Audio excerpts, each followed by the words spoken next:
Hi everyone, my name's Thomas Shaw. I'm from the Center for Advanced Imaging. I'm a PhD candidate there, working on image processing. So we were working on MLMedic, which is a easy to use GUI to help clinicians and scientists to view the brain and visualize the brain using machine learning techniques, which is really important because we really wanted to be able to put these powerful tools, which are machine learning, into the hands of clinicians. So I'd like to thank first off my amazing team who did a fantastic job the whole weekend. They really pulled it together. So our motivation was that clinicians can't really use machine learning very easily, and scientists themselves, there's all sorts of dependencies in Linux, and you have to use Python and all the right stuff. So what we wanted is a platform-independent GUI, which was able to apply TensorFlow models that already exist and just apply them straight in a web-based browser, anonymously and on the front end so that none of the data gets sent away. It's all happening on the doctor's computer. And then we want to visualize the results for the doctor to use. So our plan was to import the files, the DICOM files, from any MRI scanner, which is a standard format, convert them to a usable format, convert the models that we already have in TensorFlow into a JS, which is a web-based version, and then run these models in the background while the doctor can view it. So what happens? The patient comes in, they get their scans, they get a big list of scans like that, then they convert those scans into a usable format, which is the one on the right. So we did that in Python this weekend, which is great. It's yet to be implemented, but we've got it working, so we've got all the pieces. The next thing that we did was we tried to apply the TensorFlow models that we already have in TensorFlow JS, which could work in the browser. Unfortunately, it didn't go as planned. No! There's a lot of work to do yet on TensorFlow JS, so we decided to do it a different way, which is just great. So Holly and the rest of the group decided, well, what we're going to do instead is using Node, call Python scripts for TensorFlow through AJAX requests, and future work would focus on removing this, the Python backend, but it's still working perfectly as it is, which is great.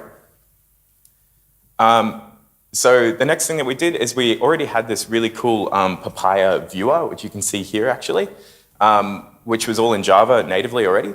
So what we were able to do is take that from, it's all freely available on GitHub, so we could just plonk that straight into our app already, and from that we could view all of our segmentations that we did using the models that were already provided. This is our UI. As you can see here, it's working, which is great. You drag and drop your files. It does the segmentation or it runs the models in the background. And while you're doing that, you can view your brain or your images. And then it will pump out the segmentation or the output from the model straight to the screen. Cool. What's the impact of this hack? Damn. But it was a really fun experience for me. It was really good to be able to work through all of these problems and just say, well, that's not going to work. Let's do something else and let's make it happen. We now have the framework for implementing many different TensorFlow models. So there's heaps of models out there, almost done great. So what that means is that it's scalable. So we can use any different models that we have in TensorFlow and just apply them to this framework, which is so cool. And now we can view our segmentations quickly and easily in the browser, which is awesome, which we couldn't do before. Great, thank you so much.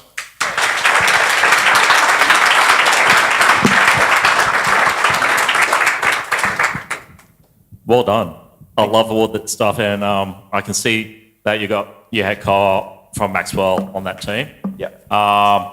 So big question for me is, because they do a lot of stuff in that space, how much of a help were they? No, I mean that really seriously, because I wouldn't want this to be, okay, him doing the stuff that Maxwell does, fair. and just... Well, okay, he was here for the first night. It's all about the learning experience for everyone else, right? He was here for the first night, and then he came for about 2 hours yesterday, and then that was it.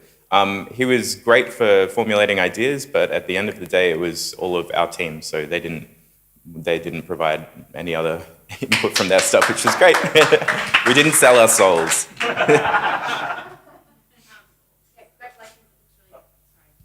Looks really great.